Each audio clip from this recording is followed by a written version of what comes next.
welcome to our program. Hello, thank you. Thanks a lot. Thanks a lot for joining us. We are very happy to have you in our team. Please introduce yourself for the participants, Lidija. As you probably know, or you will know, my name is Lidija Arambašić. It's rather difficult to pronounce, so Lidija is enough.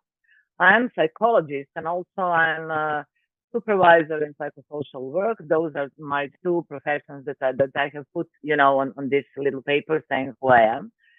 I spent 41 years working at University of Zagreb. It's a faculty of, let me remember correct name, a faculty of social sciences and humanities, department of psychology, chair of clinical health psychology. Oof, it's rather long. So my field of expertise are, I would like to maybe say three some. One is trauma psychology, meaning stress, trauma, and losses. Special part of this part of psychology is the so-called psychological crisis intervention and people in crisis, various types of crisis. Then I was giving lectures to my students also about counseling and many education from this. And also communication, because communication skills are, basic things for working with people in all helping professions. As I said, I am retired, but I'm working a little too much, I think. But I'm doing what I like the best. I'm teacher for 42 years now. And I love giving people knowledge, things that I know from my field of expertise, and also helping them to gain some skills which are really, really needed in order to work good or better with traumatized people, with people who experience some losses, under stress, and so on.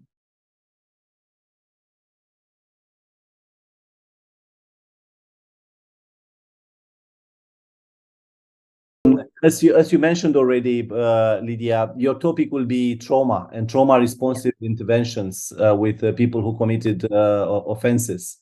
Why is that important, you think? Offenders are people like all of us living on this planet Earth. So no matter what somebody did or didn't do, how old he or she is, what profession, and so on, we are all human. From this, it comes very logically, and I also know it from my experience, from my working experience with clients in counseling centers and so on, that they for sure experience a lot of losses, for sure, because that's part of our life, and also have been part or victims of some traumatic events. Traumatic events are rather rare in the life of one person, unfortunately, because they are connected with life and death or with health and injuries. But I'm sure, because all of us here also, let's say normal humans here on this planet, experience some traumatic events, but there was a threat to our life or to the life or health of our the people we know. So why they did some offenses? Because they experienced such kind of events. They need to have reactions like everybody, emotional, physical, cognitive, and so on. And also they got some kind of support after that event. Unfortunately, in my experience, I worked with thousands of people who experienced many traumatic or some traumatic events, some crisis situations, some very, very stressful situations. The support is in many, many cases not appropriate. When I keep in mind that offenders are mostly coming from various, let's say, difficult families, difficult surroundings, they have many other socio-economical factors which are not in their favor. And third reason is that I see that there is a connection between aggression and violence and experienced traumas and inadequate support. I was working with a lot of thousands of people from education, from social work, and so on and so on. And when we find some clients, kids, youth, or adults who had some losses and traumas with inadequate support, with, let's say, I don't know the word now in English, but so I'm saying difficult families in France. And some of them, in order to hide their grief, in order to hide that they're very, very sad, they start to become, and become aggressive and violent. Because, it's in this culture we are living. I mean, this culture is European and American also. I mean, on this planet, it's better to be angry than to be sad. Because if you're angry, then you are, you have an energy, you're like this. And when you are sad, you're so small and so poor and so pathetic in a way.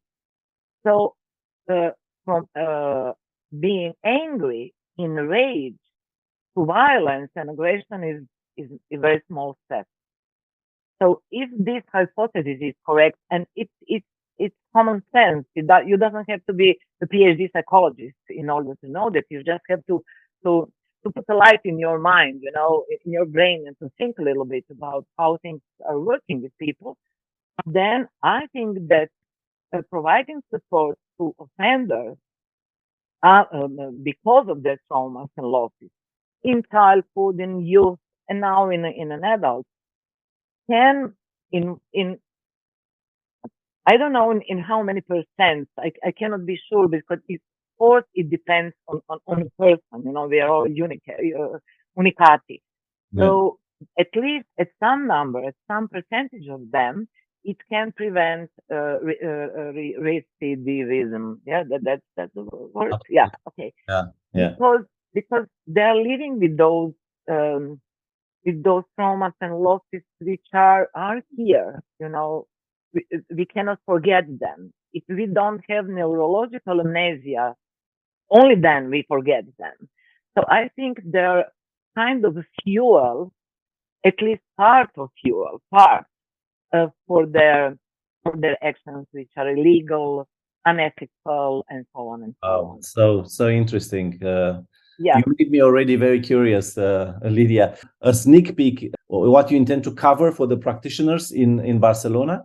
I will define what traumatic events and losses are, and give them some examples from my private life, from my personal experience with traumatized people.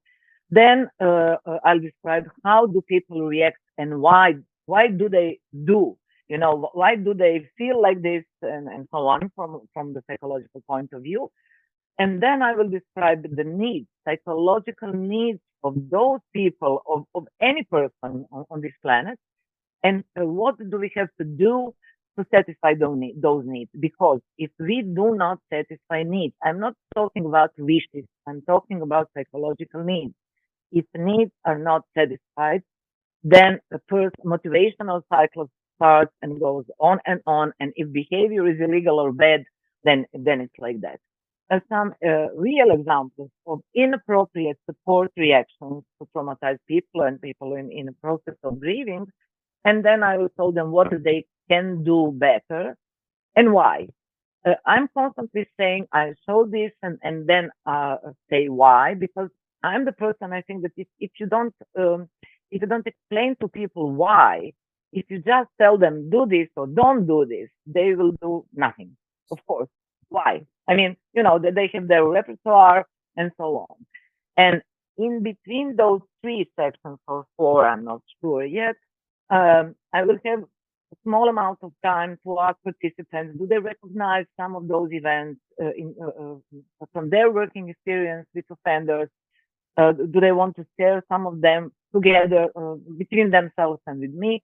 Finally, I would like to ask them, how is it for them to work with those people? Because, we are living in a world where everything is challenging. Nothing is problem, difficulty, or troublesome. Everything has to be challenging. I hate it. So I would like to, to tell them it's okay to say it's horrible to work with them, but still I would like to work with them. I think that's very important. Yeah, something like that. Wow, very, very practical and very applied to the real life situations. Yeah. And I think this is exactly what we are looking for, Lidija. We are very excited to have you there. Have a safe trip, and we meet in Barcelona. Okay, yeah, thank you. See you there. Bye. See you there. Bye. Bye.